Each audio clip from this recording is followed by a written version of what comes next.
Get ready. The DE Talk podcast starts now. Insightful conversations and dialogue helping you put the human factor back in HR.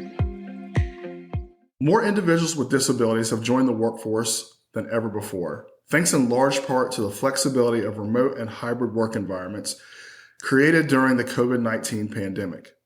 But despite this progress, the unemployment rate for individuals with disabilities remains stubbornly high, nearly twice the national average. Why is this the case? Is it barriers to employment, lingering stereotypes, or simply a matter of connecting with the right partners to support inclusive hiring? At DirectEmployers, we pride ourselves on strong industry connections that promote disability inclusion in the workplace. Today, I'm excited to welcome Tripp from EmployReward Solutions, a national employment network that's transforming lives through personalized career counseling and support for individuals using the Social Security Administration's Ticket to Work program. Welcome to the DE Talk podcast, Tripp. Let's set the stage for our listeners. Can you share a little bit about your background? Sure. Well, I graduated in 2008 with a degree in fine arts and mass communications. And at that time, my intentions were to pursue a career in higher education and student affairs. However, like many, the recession in 2008 also hit, and I had to quickly pivot from a career in higher ed due to hiring freezes and layoffs, and ended up relocating back home. I found an opening in customer relations, and that's where I started. After spending some time working with consumers in account management, I decided I wanted to get back to my original goal of somehow serving others, which led me to EmployReward Solutions. I've been with the company since it started in 2010 and was within the first 5 employees to be hired and start with the organization. Since then, we've worked diligently to build everything from the ground up. And in 2012, we became an approved national employment network for the Ticket to Work program. Very nice. You and I actually share the same major. I was a mass communication major as well. Just went into, it was actually more PR though. So I was in it for design and really mostly design. At the time, the program that I was in was evolving into more of a jack of all trades. They wanted somebody that could write the content, be on camera, and produce the layout at the same time. And it wasn't quite where I was comfortable being at that time. So I decided, actually through my college experience, decided I wanted to get more involved in higher education and student affairs and help students who may be struggling with, the transition into secondary education after leaving high school. So you said you wanted to move home. So where's home? I live in Florence, South Carolina. Grew up in a small town nearby called Johnsonville. When I went to school, I was actually living over in the Aiken, Augusta area when I was pursuing my degree at USC Aiken. Oh, nice. So how did you specifically get to EmployReward Solutions? Like, what made you decide to go there? A leap of faith. I was really close to the owners of Spherion Staffing. They operated a branch here in Florence for a number of years. They actually, when I moved back home, they helped me land my customer relations position. They knew I had grown about as far as I could within that role and that I was open to exploring other opportunities. And they actually reached out to me while I was on vacation to let me know that a new company was getting started in Florence that helped people with disabilities. And they had one opportunity to refer a candidate. And if I was interested, they would love to take a chance on referring me for an interview. So I dove right in. I said, sure, let's do it. I interviewed for the position a few days later. Following, that was probably around Tuesday, I believe. By Friday, I got called back with an offer of employment. And the rest is kind of history from there. About less than a month later, I started working here. So I guess that worked out for both of you, for Employee Reward and for you. Absolutely. It's amazing to think about how much our organization has grown in 14 years. And I get teased a little bit because around this time of year, I do kind of reflect a little bit about, how big this organization has grown. When we started, there was a lot we did not know about Ticket to Work, and working in the space of serving people with disabilities, but we've learned a tremendous amount through partnerships and networking that have helped us really step up and grow with the program, which is, one of the goals that Social Security has for Ticket is to see the program grow at a successful rate and have successful outcomes of people returning to work. Nice. So I know there's a lot of employment networks out there, and we'll talk a little bit more about employment networks later. But what sets Employee Reward Solutions apart from some of the other ENs or employment networks that are out there? Well, it all goes back to our roots. Shannon, I think part of it has to do with how we structured our organization from the beginning. We were one of the first organizations to operate a call center model. At that time, when we were first getting started, the individuals who answered the phone when you called us did everything. They did the marketing, they did the enrollment, they did the case management. And as our organization has grown over the years, we've actually broken up into several departments. Key to that are the career development specialists who answer your questions about the Ticket program and help you determine if the program is ultimately a good fit for you. They also complete the individual work plan, which is required to enroll somebody in Ticket to Work. From there, you have our benefit specialists who are trained and certified by Virginia Commonwealth University and Cornell University. They review all aspects of the benefits that a beneficiary is receiving from state and federal programs, and it helps them, the beneficiary, determine how returning to work will impact those benefits and when. The other blessing, I guess, with this is they also assist in situations where an overpayment of benefits can occur. Mm-hmm. So if a beneficiary returns to work and their information's not properly updated or timely with Social Security, they may run into a situation where an overpayment is issued. And the benefit specialists are thoroughly trained on helping a beneficiary understand what's happened and why, and explore their options for either repayment, or if they're going to dispute that overpayment, what the dispute options are. Last but not least, we have our career coaches who take that individual work plan and run with it. They're the cheerleader and the coach rolled into one, and they're here to provide support to the beneficiary, whether it's identifying career opportunities and preparing for success, or providing encouragement and support if a setback occurs. And one thing I do want to add there is, I think outside of our operational model, what else sets us apart is truly the fact that we put heart into what we do. Our staff show up every day with the intention of being the hope that helps, and we pride ourselves on doing so. Well, I know that, I've been at DirectEmployers quite a long time, and, we've actually talked to some folks about employment networks, but there doesn't seem to be a lot of knowledge by, many employers as to what an employment network, actually is. And how it actually can help them with bringing qualified individuals into their organization. So can you talk a little bit more about exactly what an employment network is and the role they play in the Social Security Administration's Ticket to Work program? Absolutely.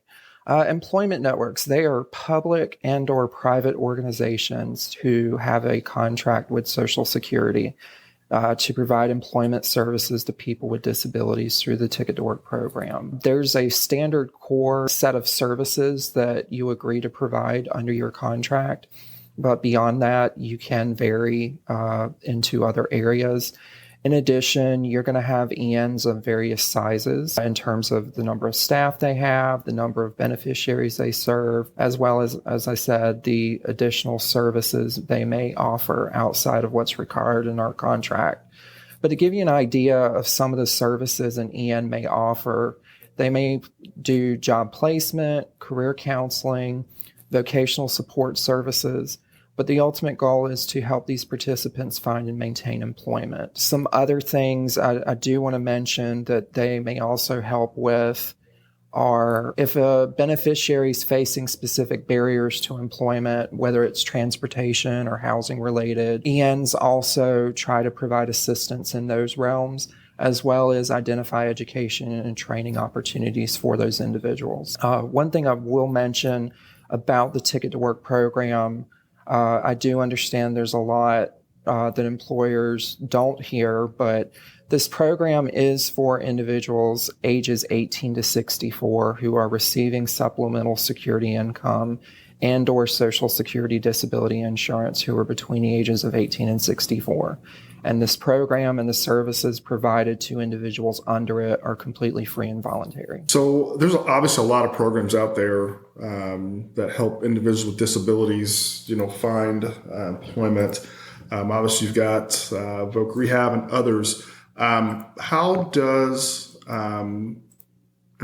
employment networks differ from, let's say, vocational rehabilitation services? How is it different? How is it set up? Are they joint, or do they work together, or kind of how does that all work? That's a great question. So ENs focus more on helping individuals with disabilities.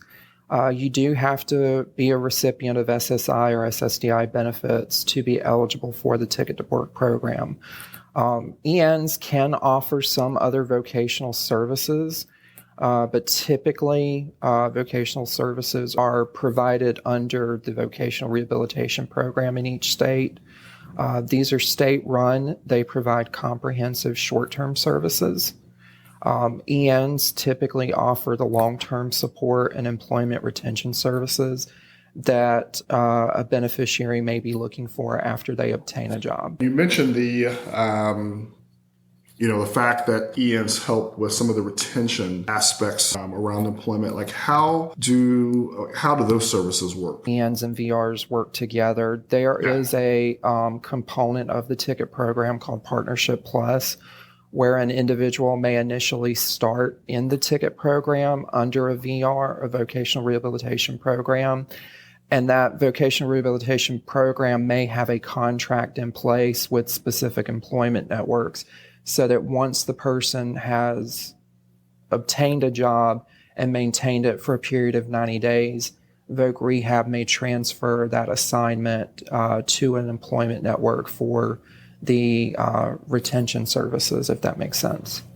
Wow, perfect. Given that employment networks are part of the Social Security Administration's Ticket to Work program, I wanted to give our listeners more context here. How does the Ticket to Work program work in conjunction with employment networks to help individuals with disabilities transition into the workforce? Well, we operate strictly under the Ticket to Work program. There are employment networks that may have their hands in multiple state and federal programs, particularly in this case, ERS. We operate solely under the Ticket program. But I will say in general, Ticket to Work allows beneficiaries to receive the free employment services of their choice. Once they're enrolled in the program, they work with the employment network to develop a plan for achieving self-sustaining employment. The EN then helps them overcome those barriers, whether it's finding jobs that match their skills. It could be involving navigating workplace accommodations and helping them and the employer understand what needs to fall into place for this individual to be gainfully employed, as well as managing their benefits as they transition back into the workforce. A huge component outside of navigating workplace accommodations is going to be understanding what happens to your SSI or SSDI benefits or even your medical coverage as you get a job, whether it's initially within the first 9 months or if it's long-term in a 3 to 5 year window. We're hoping that through Ticket to Work, we're setting these individuals up to reach a point of self-sufficiency where they're able to not have to rely on SSI or SSDI any further, that they're able to have self-sustaining employment. But it's important to monitor those benefits as they progress through the program and be able to rapid fire respond on, well, this is what's coming next, and are you prepared for it? If not, we need to work with your EN or your case manager to prepare for what comes next. So I know you talked a little bit about some of the eligibility requirements, and then you mentioned 18 to 64 as far as age, and that they must be receiving SSI benefits currently. Are there other eligibility requirements to participate in the Ticket to Work program? Generally, no. You do want to make sure you're actively receiving a benefit check, and that you do not have an overpayment on file with Social Security. There could be an issue there, especially if you've had a previous work attempt while receiving benefits, and if you did not report it to Social Security at that time, there could be a potential issue with the beneficiary's record that might prevent them from being assigned to an employment network at that time. But generally, we tell people it's 18 to 64 and you're receiving one benefit or the other, or in some cases you may get both. And I know we talked a little bit about this as well, but how do employment networks really measure success with helping individuals secure long-term employment? I know if I'm not mistaken, there's like a 90-day requirement or something like that. Can you talk a little bit more about that part? So as far as success goes, typically I would say success is measured by job placements, the number of beneficiaries that successfully go back to work, how many sustain employment, and most importantly, how many of these individuals are able to reduce their dependency on benefits. I would say that ENs track a number of different, I don't want to say key performance indicators, trying to think of a better word for that. But we are actively looking to see what percent of our client base returns to work. How long does it take for them to return to work? Do they return to work at levels that are sustainable per the program requirements? And even, how many people successfully complete the program? Which, typically is a 3 to 5 year period. So we watch to see how many reach a point where they've stopped their benefits long-term for long enough that SSA considers them graduated, for lack of a better word. There are also milestones, phases and milestones within the program that I guess an employment network, since we can't charge a beneficiary for the services and supports we provide, when they do meet certain phases and milestones, then SSA does allow the employment network to receive like a stipend for the services they've provided those individuals. So we do monitor, are they performing at certain levels and how long before we're able to request, that stipend for the work we've provided. Do you have any idea of the number of people who go through the Ticket to Work program annually? Not offhand. I know on ERS's roll books, on a monthly basis, we probably, I would say between 50 and 100 maybe. But again, that's over a 3 to 5 year period once somebody's enrolled in the Ticket to Work program. So that number, I'm sure, fluctuates. And it also depends largely on, what type of job we are successful in helping place somebody in. Again, are they meeting the programmatic thresholds for their earnings to be considered gainfully employed? There's a lot of different factors that SSA looks at. It's not just about getting someone a job or even getting them a part-time job. It's about that long-term sustainable employment. And so you're really talking about, there's a lot of individuals who go through the Ticket to Work program annually across the country. So it's not an insignificant amount from a number standpoint. It's not just a few people. I mean, there's a lot of people going through this program. Absolutely. So kind of as part of that, let's get into how employers can connect and benefit from employment networks. What's the best way for an employer to engage with an EN to find qualified candidates with disabilities? So there are several ways that an employer can engage with an employment network. I have a few different resources I would love to share. Yeah, please. Number one, you have the Ticket to Work website, which is choosework.ssa.gov. If you go to Can you repeat that just real quick? I want to make sure everybody gets that. Yes, it's choosework.ssa.gov. And if you click on the Find Help tool, you will find a listing of VR, Voc rehab programs, employment networks, American Job Centers, and more that are all contracted by SSA to provide services under the Ticket to Work program. That is the same listing that SSA keeps up to date for beneficiaries who are curious about returning to work to get more information.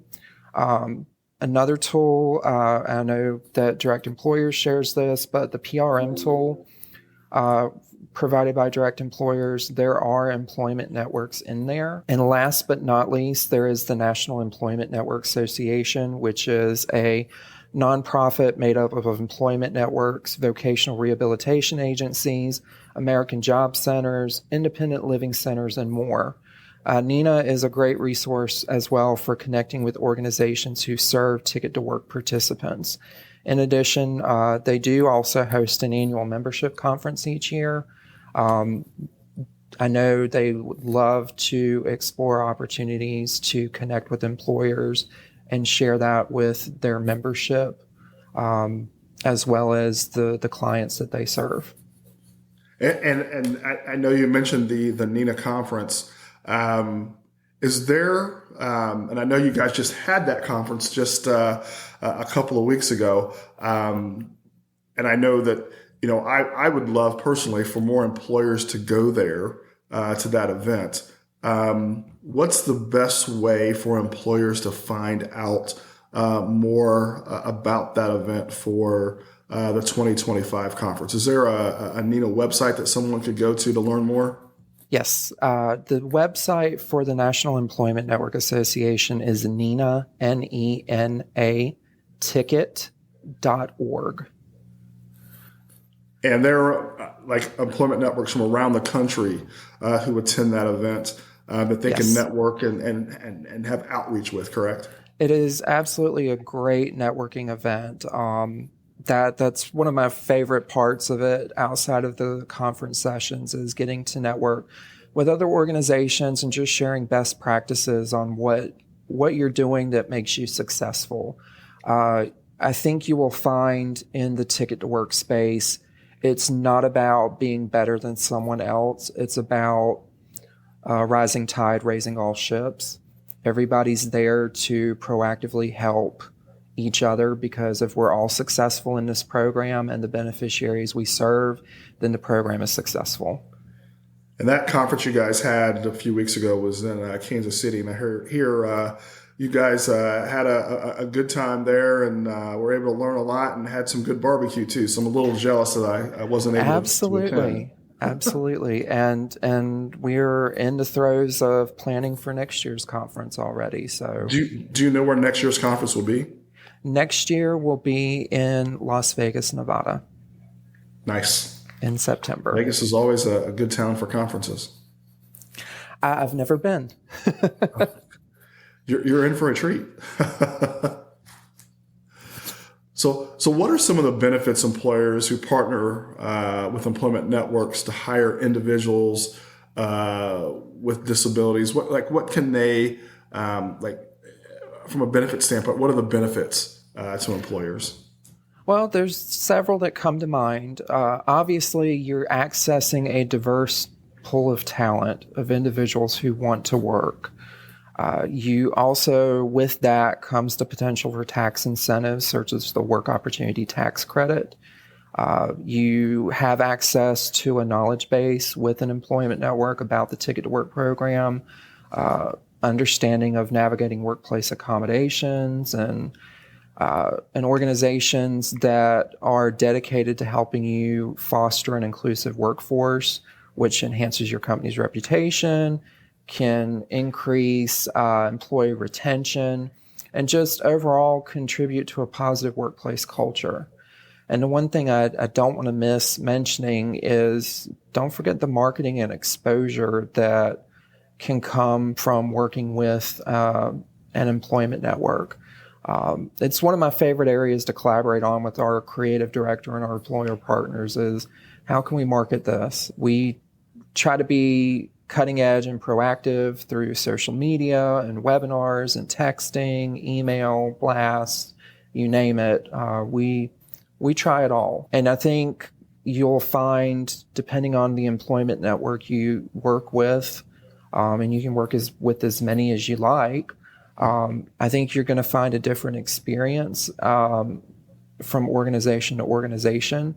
But there's also going to be some commonalities in there between what each organization brings to the table. A question I get all the time, as far as different resources that are out there, as far as cost to employers. Can you talk a little bit about that? So the cost to employers, I believe, is really going to depend on the organization you're trying to partner with. I know with ERS, we don't charge employers for any of the partnerships that we do. Everything we do basically is free. There's no contract. There's no legal documents that you have to give 30 days notice if you want to opt out and so on and so forth. We're open to just having a genuine one-on-one conversation with an employer about what their needs are, what are their goals, what do they want to accomplish. And, our team here is happy to share with you what we're currently capable of doing. We love to brainstorm on ways to go a step further. We're always open to that. And really from there, it's just putting together a plan and executing it. Awesome.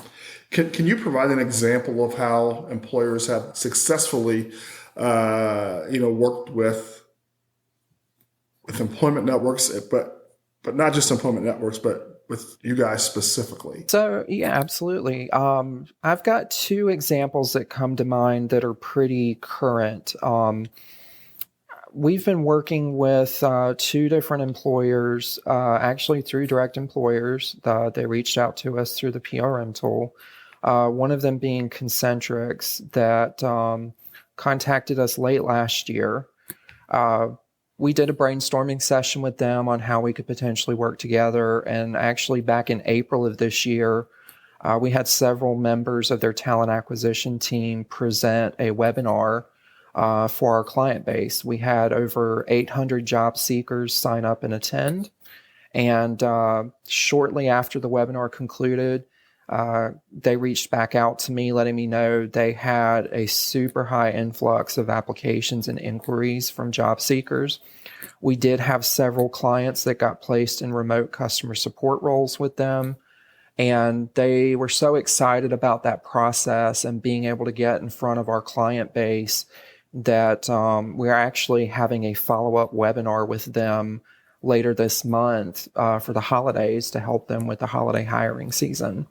And that's what works with them is these webinars and doing advertising in our monthly newsletter and posts on social media. We also do some text blasts with them, and that's where the momentum's coming from. And I think another one that I'm really excited about, as it's relatively new, is Hilton Worldwide came on board with us earlier this year and asked us to help educate their partnerships team about the Ticket to Work program, as they didn't really know a lot about it. And they were working to educate their properties about the different partnerships that they have access to by being a Hilton property. So we spent some time on several calls doing some training about the Ticket to Work program. And from there, they've had, I know they're going property to property with this project, but they've had several properties reach out to us about helping fill vacancies in their area. And actually, while I was on vacation earlier this summer, they had an urgent hiring request come across for some remote positions that were starting in August. And we literally had a week to pivot and do marketing for them and curate a list of candidates to refer back to them, which we did. And we actually had a few people that also stepped into roles with Hilton. So we're very excited about that. And it's that type of grassroots effort that gets the momentum going with each of these partnerships. Every last one of them has started out in a small capacity with doing one thing or another, and they just grow from there. I think the key thing about that is being nimble. You also have to be honest and have upfront expectations and make sure that, you're all in agreement and in alignment on those. But from there, just dive in the deep end and see what happens. That's really good advice. What other tips or advice would you give an employer who's unfamiliar with the Ticket to Work program, but interested maybe in getting involved? So I would definitely hit up the choosework.ssa.gov website. There's a lot of great material on there to educate you about the ticket program. From there, I would start by reaching out to an employment network, maybe one that's local to your market. Or you can reach out to a national organization like EmployReward Solutions. ENs are equipped to provide employers with an overview of the program and help you understand the benefits, as well as, guide you through the process of hiring individuals with disabilities. From there, as I mentioned earlier, there's the National Employment Network Association, and there's even employment networks that are currently partnered with direct employers that you can find through the PRM tool. Thank you. I don't want to bring this up, but you've been at this a while, 16 years actually. So I guess when you start looking at, you're like, 16 years is a long time. Can you share some best practices with our listeners around a few different things, and I'll kind of go through these. What are some best practices for creating an inclusive hiring process for individuals with disabilities? I think one of the key things with that is making sure that job descriptions are accessible and focused on the essential functions. In addition to that, being open to offering accommodations even during the interview process, making sure hiring managers are trained on disability awareness, and that there is an emphasis on creating an inclusive workplace culture that values diversity. Another thing that I hear frequently from the career coach staff, and I've even heard it from some beneficiaries who have been on some of our employer partner webinars, employers really need to highlight transferable skill sets that they're willing to consider in lieu of specific training and/or experience. That's a good one. And from a marketing perspective, I would say present some real life examples. I had an employer partner who did a webinar with us, I'm wanting to say back in July or August.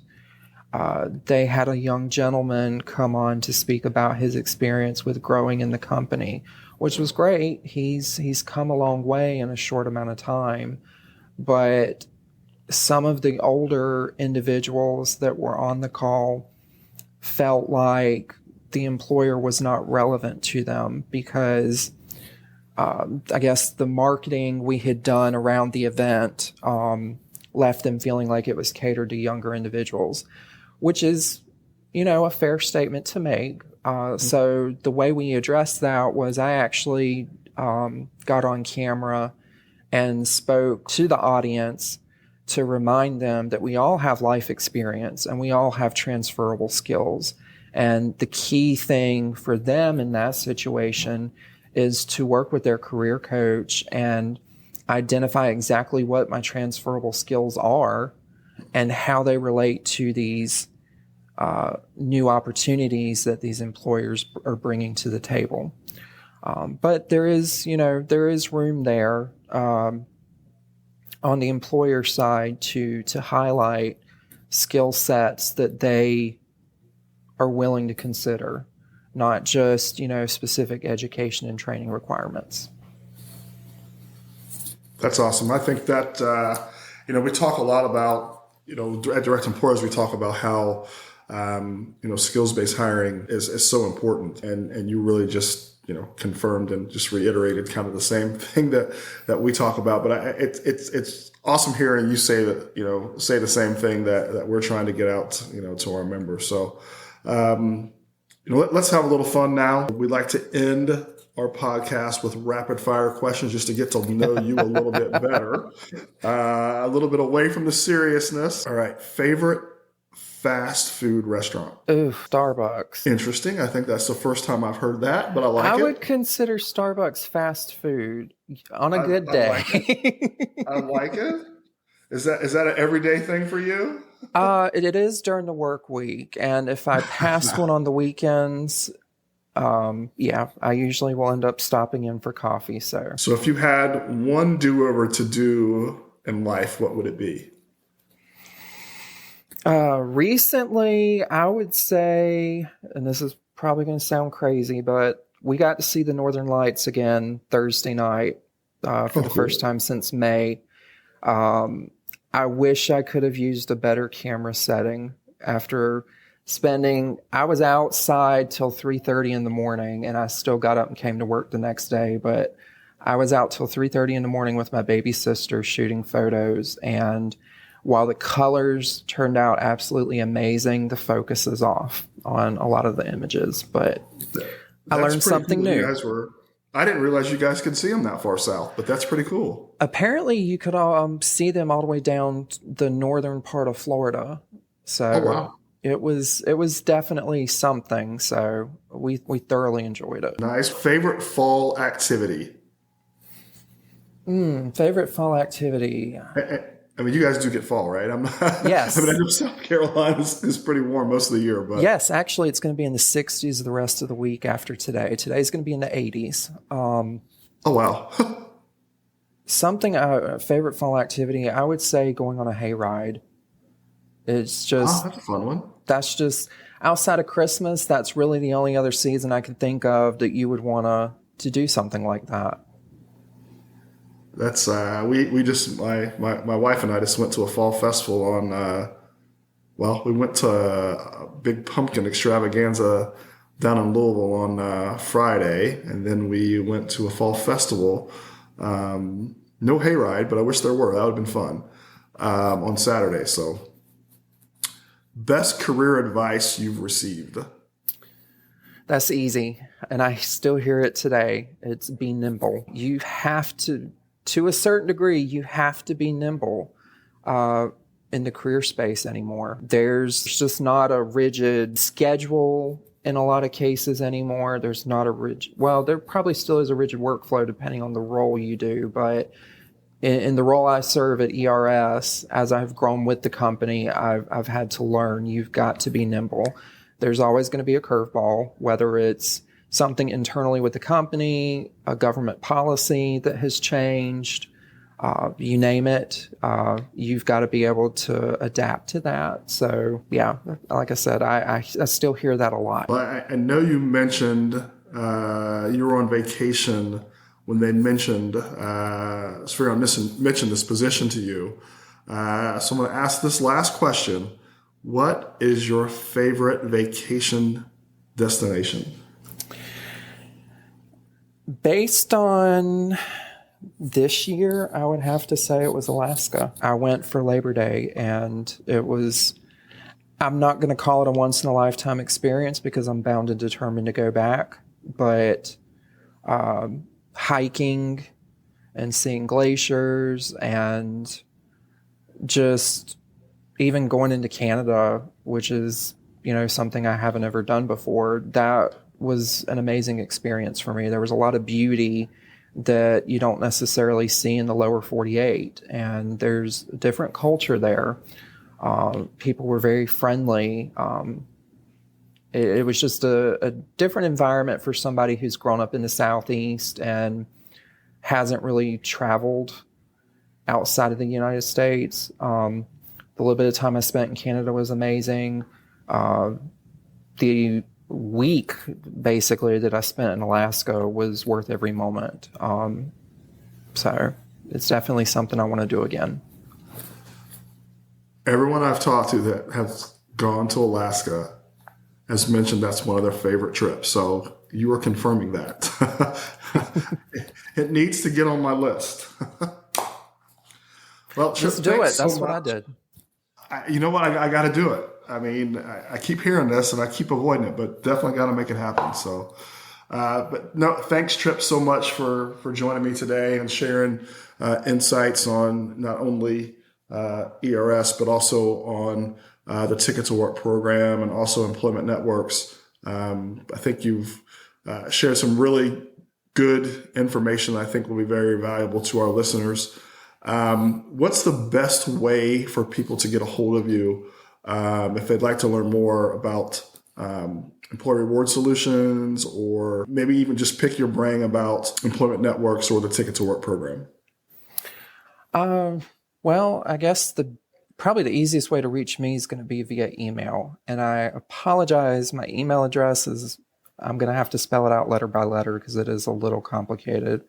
It's tcarter@EmployReward.com. It's EmployReward.com. Some people add 2 E's at the end. Some add ER at the end of employ, but it's EmployReward.com.